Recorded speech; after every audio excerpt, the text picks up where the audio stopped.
Chiều ngày 14 tháng 9, khói lửa bốc lên từ căn nhà 3 lầu trên đường 53D, phường Tân Tạo, quận Bình Tân, thành phố Hồ Chí Minh. Phát hiện đám cháy, người dân khu vực hô hoáng huy động phương tiện tại chỗ tiếp cận khống chế. Tuy nhiên, do căn nhà khóa cửa, khói đen kèm sức nóng khiến việc tiếp cận chữa cháy gặp khó khăn.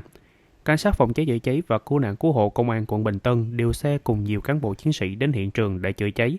Cảnh sát chia hướng leo lên mái tôn để xịt nước vào trong. Khói lửa được dập tắt hoàn toàn sau đó ít phút. Theo người dân, thời điểm phát cháy, căn nhà vắng người, vụ cháy gây hư hỏng nhiều tài sản bên trong. Nguyên nhân đang được công an điều tra.